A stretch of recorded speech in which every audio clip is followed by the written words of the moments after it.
एक शिष्य के अंदर अपने गुरु के प्रति श्रेष्ठ भाव का होना परम आवश्यक होता है, क्योंकि भाव ही मुख्य है। अगर भाव नहीं है तो आपका सारा तप, आपकी सारी तपस्या, आपकी सारी साधना, सारी सेवा बेकार है। इसीलिए बार बार इस बात पर बल दिया जाता है कि एक शिष्य के अंदर में अपने गुरु के प्रति श्रेष्ठ भाव होना चाहिए। भाव मुख्य रूप से दो प्रकार के होते हैं। पहला है परिस्थिति वश पैदा होने वाला भाव, दूसरा है विशुद्ध भाव। आजकल 99% ऐसे ही लोग मिलते हैं जिनके अंदर में परिस्थितिवश भाव पैदा होता है। किसी मुसीबत में पड़ गए हैं, मुसीबत से घिर गए हैं, परेशानियों में पड़ गए हैं। ऐसी हालत में क्या करें कुछ समझ में नहीं आ रहा है। अब दौड़े दौड़े गुरुजी के पास पहुंच गए, भगवान को याद करने लगे, सहायता की गुहार लगाने लगे। इस तरह से तरह तरह से आंसू बहाने लगते हैं और प्रार्थना करने लगते हैं। ऐसे लोगों को सहायता मिल भी जाती है। जैसे ही सहायता मिली काम सिद्ध हो जाता है, विपत्तियों से उबर जाते हैं। लेकिन कुछ दिनों के बाद देखने को मिलता है कि विपत्तियों से जैसे उबरे, धीरे धीरे उनके भाव समाप्त होने लगते हैं। एक दिन इनका भाव पूरी तरह से समाप्त हो जाता है। दरअसल परिस्थितिवश जो भाव पैदा होता है वह ऐसा ही भाव पैदा होता है। अक्सर हम इस भाव को सुरक्षित नहीं रख पाते हैं। जब तक भाव सुरक्षित नहीं होंगे तब तक हमारे जीवन में बदलाव नहीं आएगा। आप लोगों के सामने मैं दो उदाहरण रखता हूं। आप लोगों ने द्रौपदी की कथा को जरूर सुना होगा। कारण चाहे जो भी रहा हो, एक समय ऐसा आता है जब राज दरबार में द्रौपदी का चीरहरण होने लगता है।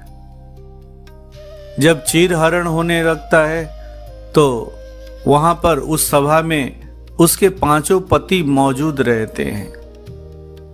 द्रौपदी एक एक करके अपने 5 पतियों की ओर आशा भरी निगाह से देखती है, लेकिन उसके पति लोग अपना सिर झुका लेते हैं। द्रौपदी को लगने लगता है कि अब इनसे उम्मीद रखना बेकार है। ऐसी हालत में द्रौपदी भगवान कृष्ण को याद करती है। जैसे ही वो भगवान कृष्ण को पुकारती है, भगवान कृष्ण उसके सहायता के लिए उपस्थित हो जाते हैं। द्रौपदी के लाज की रक्षा होती है। लेकिन क्या द्रौपदी अपने इस भाव को आगे संभाल करके रख पाती है? क्या द्रौपदी के अंदर इस भाव की वजह से कोई परिवर्तन हो पाता है? तो इसका उत्तर होगा नहीं हो पाता है। द्रौपदी इस भाव को आगे संभाल करके नहीं रख पाती। वो अपने भाव को और भी प्रबल नहीं बना पाती है। ऐसा कहीं भी उदाहरण नहीं मिलता है।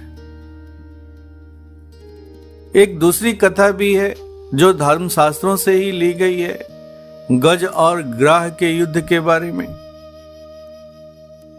कथा में आता है कि एक गजराज जो अद्भुत शक्तियों का मालिक है, उस गजराज के पीछे हजारों हथनियां घूमा करती हैं। एक दिन गजराज अपने जमात के साथ स्नान करने के लिए एक सरोवर में उतर जाता है। उस सरोवर में पहले से ही एक मगरमच्छ मौजूद होता है। कहते हैं कि कोई भी मगरमच्छ जल में बड़ा शक्तिशाली होता है। मगरमच्छ गजराज के एक पांव को पकड़ लेता है और उसे गहरे जल में खींचने लगता है। पहले तो गजराज अपने बल का प्रयोग करता है, स्वयं को छुड़ाने का काफी प्रयास करता है। गजराज को परेशान देख करके हथनियां भी सहायता के लिए पहुंचने का प्रयास करने लगती हैं, लेकिन कुछ ही देर के बाद ऐसा एहसास हो जाता है कि मगरमच्छ गजराज को अपना शिकार बना ही लेगा। अब गजराज को बचाना मुश्किल है। जैसे ही हथनियों को ऐसा लगता है, वो हथनियां गजराज को छोड़ करके हट जाती हैं। गजराज अकेला हो जाता है। अब यहां पर गजराज के आगे पीछे कोई भी दिखाई नहीं पड़ता है।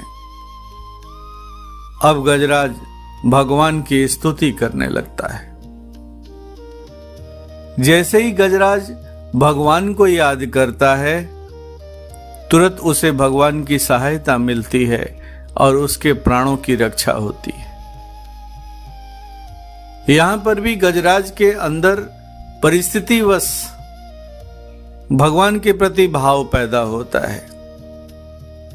गजराज को भगवान की सहायता भी मिलती है, लेकिन आगे कोई ऐसा वर्णन नहीं मिलता है जिसे पता चल सके कि वह गजराज अपने इस भाव को और पुष्ट कर पाया, अपने भाव को और मजबूत बना पाया। ऐसा कोई भी वर्णन नहीं मिलता है, कोई भी चर्चा नहीं मिलती। यही बात मैं समझाने का प्रयास कर रहा हूं। जब परिस्थितिवश हमारे अंदर में भाव पैदा होता है, तो उस भाव का ऐसा ही असर होता है।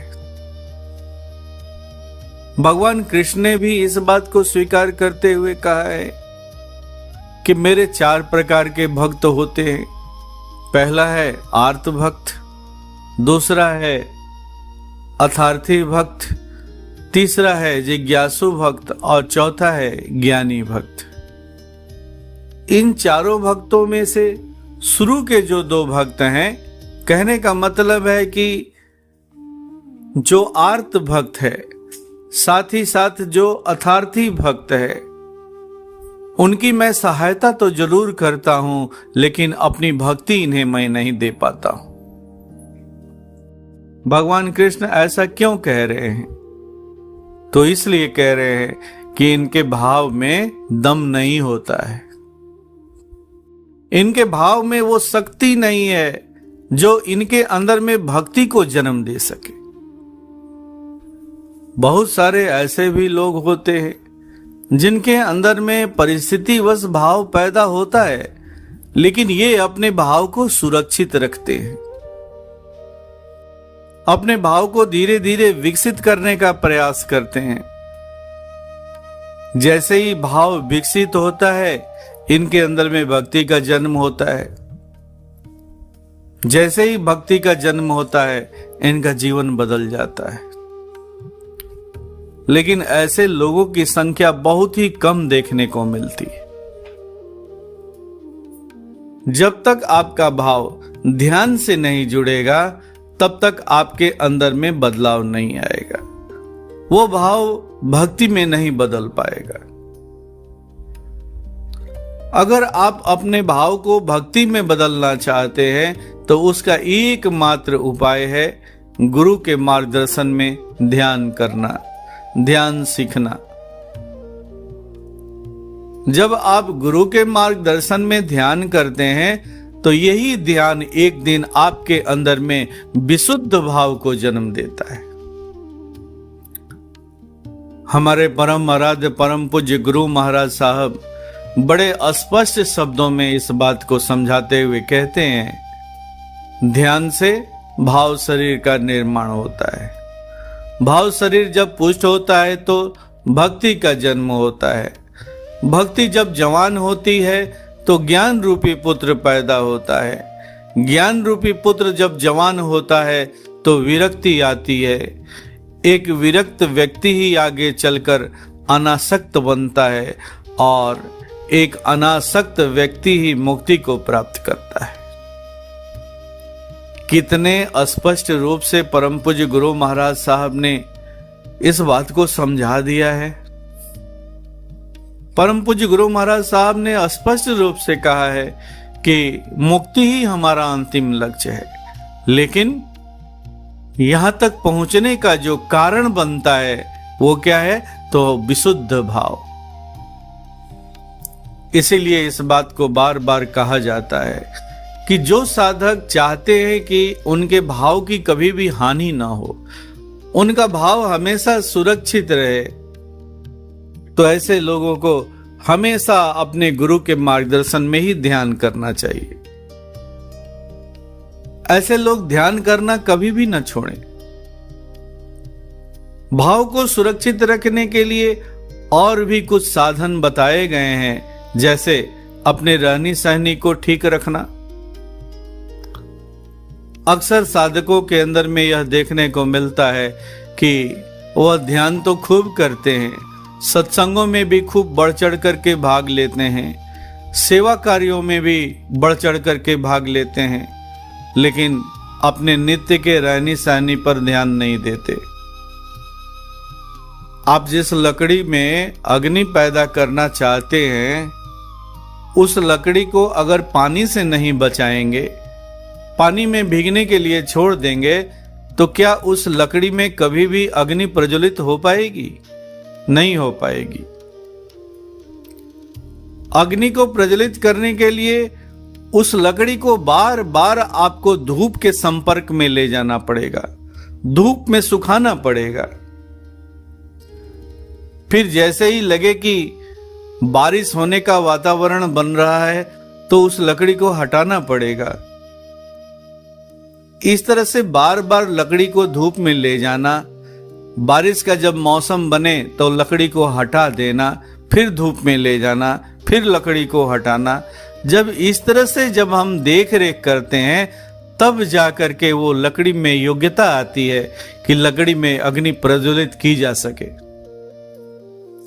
ठीक हूबहू यही बात लागू होती है एक साधक के जीवन में भी। इसीलिए बार बार साधकों को उनके रहनी सहनी पर ध्यान देने की बात कही जाती है। साधकों का उठना बैठना या उनकी संगति कैसी होनी चाहिए, तो जहां उन्हें अपने इष्ट के प्रति अनुकूल वातावरण मिले। अगर आपको कहीं जाने से आपको अनुकूल वातावरण नहीं मिल रहा है, आपके भाव गंदे हो रहे हैं, तो ऐसी जगह पर जाने से बचें। आप लोगों को मैं एक अपनी कथा सुनाता हूं। शुरू के दिनों में मैं परम पूज्य गुरु महाराज साहब के साथ डालमिया नगर में रहा करता था।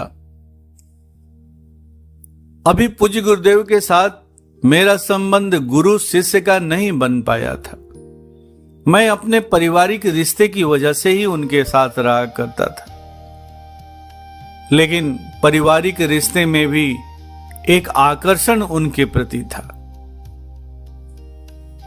हमेशा मैं अपने आप को उनकी तरफ खिंचा खिंचा अनुभव करता था। परम पूज्य गुरु महाराज साहब भी मेरे ऊपर काफी विश्वास किया करते थे। अक्सर परम पूज्य गुरु महाराज साहब मुझसे कहा करते थे, मुझे तुम्हारी जरूरत है। मैं सोचता था, इनके जैसे समर्थवान पुरुष को मेरी क्या जरूरत हो सकती है। यह जब चाहें जिसे चाहें अपने अनुकूल किसी को भी बना सकते हैं। शायद वह इसलिए ऐसा कहा करते थे कि मुझे अपने आप से जोड़े रखना चाहते थे। कारण चाहे जो भी रहा हो, मैं उनके आकर्षण में बनता चला गया और उनके करीब होता चला गया। परम पूज्य गुरु महाराज साहब जब भी किसी चीज के लिए कोई आदेश देते, तो मैं उस काम को पूरा करने में लग जाता। मैं उनके आदेश के सामने कभी भी ऐसा नहीं सोचता था कि कोई मुझे क्या कह रहा है, क्या समझ रहा है। एक दिन की बात है, मैं संजोगवश एक ऐसी जगह पर बैठ गया था जहां एक दो व्यक्ति ऐसे थे जो परम पूज्य गुरु महाराज साहब के प्रति विरोधी भावना रखते थे। मैं पहले से उन व्यक्तियों के बारे में नहीं जानता था।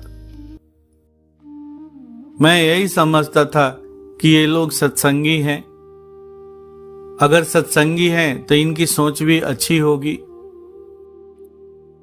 कुछ लोगों ने मुझे देखा तो जानने का प्रयास किया कि मेरा परिचय क्या है। उन लोगों में से एक व्यक्ति ने मेरा परिचय कराते हुए कहा, ये एनके सिंह जी का मुनीब है। यह केवल और केवल उन्हीं की बात सुनता है, उन्हीं के इशारों पर चलता है, उनके अलावे ये किसी की बात नहीं सुनता। उस दिन न जाने मेरे अंदर में क्या ऐसा हुआ जो मेरे ऊपर इस बात का बहुत ही गहरा प्रभाव पड़ा। बार बार वही शब्द मेरे अंदर में गूंज रहे थे, यह तो एनके सिंह जी का मुनीब है। मुनीब शब्द मुझे बार बार प्रभावित कर रहा था। मैं अपने अंदर में इस शब्द को स्वीकार नहीं कर पा रहा था। उस बात का इतना गहरा प्रभाव मेरे ऊपर पड़ा कि मैं धीरे धीरे परम पूज्य गुरु महाराज साहब से कटने लगा, उनके सामने जाने से बचने लगा। जब भी वो सामने पड़ते, मैं धीरे से कोई ना कोई बहाना बना करके हट जाता या हमेशा मौका देखते रहता। जैसे ही मौका मिलता मैं वहां से सरक जाया करता था। अब मैं नहीं चाहता था कि वो मुझे किसी प्रकार का कोई आदेश दे। मैं बार बार उनसे बचने का प्रयास करने लगा। कुछ दिनों के बाद परम पूज्य गुरु महाराज साहब ने इस बात को पकड़ लिया और एक दिन मुझे अपने पास बुलाया। पूछने लगे, क्या बात है, आजकल तुम मेरे सामने नहीं ठहरते हो, मुझसे भागते फिरते हो। परम पूज्य गुरु महाराज साहब ने इस बात को इतने प्यार से पूछा कि मैं फफक करके रोने लगा। रोते हुए मैंने अपनी सारी बातें बताई। मैंने अपनी बात बताते हुए उनसे कहा कि लोग मुझे आपका मुनीब कहते हैं। मुनीब कहकर के मेरी हंसी उड़ाते हैं। परम पूज्य गुरु महाराज साहब ने जब इस बात को सुना तो उनकी आंखें भी छलक पड़ी। कुछ देर के लिए मौन हो गए। फिर उन्होंने अपने आंखों के आंसुओं को छुपाते हुए कहा, बस इतनी सी बात है। अगर तुम्हारे बारे में कोई ऐसा कह रहा है तो इसमें दुखी होने की क्या बात है? यह तो गर्व की बात है। अगर कोई भी पुत्र अपने पिता का मुनीब बन जाए तो इससे अच्छा और क्या हो सकता है? तुम्हारे अंदर जो ये गुण है, इसी गुण के वजह से तो मैं तुम्हारे ऊपर विश्वास करता हूं। जैसे ही परम पूज्य गुरु महाराज साहब ने मुझे इस तरह से समझाया, मेरे सोचने का नजरिया बदल गया। बाद में मुझे काफी पछतावा होने लगा। ये बात पहले मुझे क्यों नहीं समझ में आई, क्यों दूसरे लोगों की बातों को सुन करके मेरे अंदर में कालिमा पैदा होने लगी। अगर गुरु महाराज साहब मेरे जीवन में नहीं होते तो शायद ये कालिमा छंट नहीं पाती। ये कालिमा बढ़ते चली जाती, मेरे भाव टूटते चले जाते, छोटे होते चले जाते।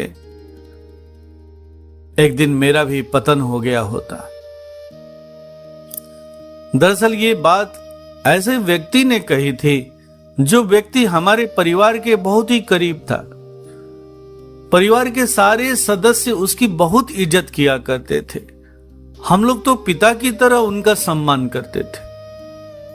लेकिन बाद में पता चला कि ये अंदर ही अंदर पूज्य गुरुदेव के प्रति स्पर्धा का भाव रखते हैं, ईर्ष्या का भाव रखते हैं।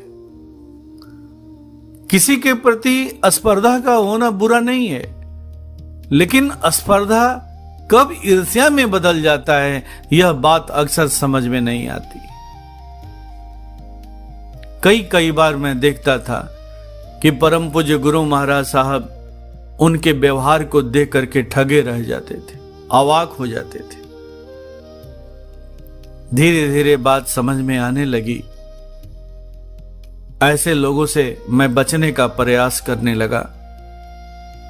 गुरु का मार्गदर्शन साथ में मिलता रहा।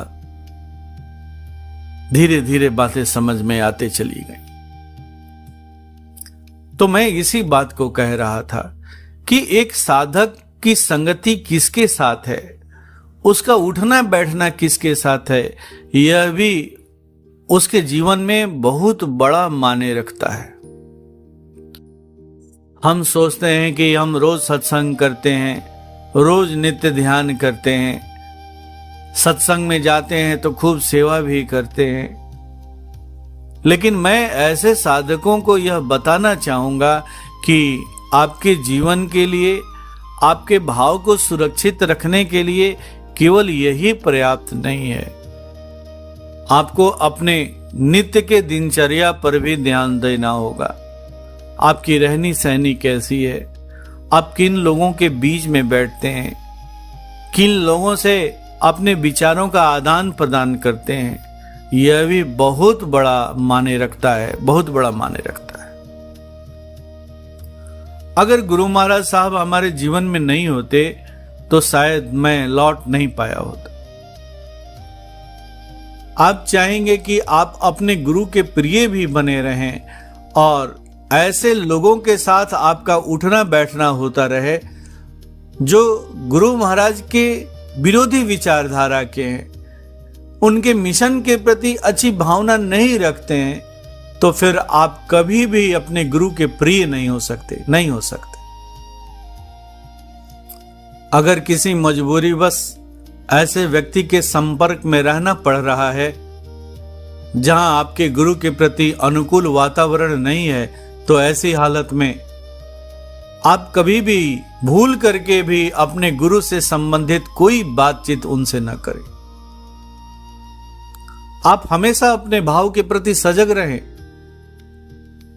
आप अपने आप को हमेशा निगेटिव विचारों से, निगेटिव ओरा से बचाने का प्रयास करें। कई बार ऐसा भी देखने को मिलता है कि हमारे अंदर का ही निगेटिव विचार हमें परेशान करने लगता है। हमने पूर्व काल में कोई ऐसा गलती किया है, कोई ऐसा काम कर दिया है जो बड़ा ही डरावना रूप लेकर के हमारे सामने आकर के खड़ा हो जाता है और हम प्रभावित होने लगते हैं। कहते हैं कि एक बार भगवान बुद्ध के साथ भी ऐसा ही हुआ। उनके अंदर में एक निगेटिव भाव पैदा हुआ। विचार आया कि तुम इतने बड़े साम्राज्य के मालिक हुआ करते थे, राजा के पुत्र थे, तुम्हारा एक सुंदर सा परिवार था, तुम्हारी पत्नी थी, तुम्हारा एक नन्हा सा बच्चा भी था। तुम न तो ढंग से अपने राज्य की देखभाल ही कर पाए, न पत्नी का ख्याल रख पाए, न उस बच्चे का ख्याल रख पाए। ऐसी हालत में तुम परमात्मा को कैसे प्राप्त कर पाओगे? परमात्मा द्वारा बनाए गए इस सृष्टि के रहस्य को क्या समझ पाओगे? कहते हैं कि इस भाव ने भगवान बुद्ध के अंदर में हलचल मचा दिया। कहते हैं कि भगवान बुद्ध को इस निगेटिव विचार को मिटाने के लिए बहुत ही परिश्रम करना पड़ा। भगवान बुद्ध को कड़ा से कड़ा निर्णय लेना पड़ा और उन्होंने अपने जीवन में कभी भी ध्यान की अनदेखी नहीं की, ध्यान को नहीं छोड़ा। ध्यान ही उनके जीवन का आधार बना। कहते हैं कि आगे चल करके ध्यान के बल पर ही उन्होंने अपने अंदर के सारे कालिमा को मिटाया। इसलिए मैं बार बार इस बात को कहना चाहूंगा, ध्यान ही सबसे श्रेष्ठ उपाय है जो आपके भाव को सुरक्षित रखेगा, आपके भाव को आगे चल करके पुष्ट करेगा। और एक दिन आपके जीवन में ऐसा समय आएगा कि आप अपने अंतिम लक्ष्य मुक्ति को प्राप्त करेंगे। लेकिन इस काम में प्रतिदिन आपको अपने गुरु की सहायता लेनी पड़ेगी। गुरु के प्रति अपने निष्ठा को, गुरु के प्रति अपनी श्रद्धा को, गुरु के प्रति अपने भाव को हमेशा बना करके रखना पड़ेगा, उसके प्रति सजग रहना पड़ेगा।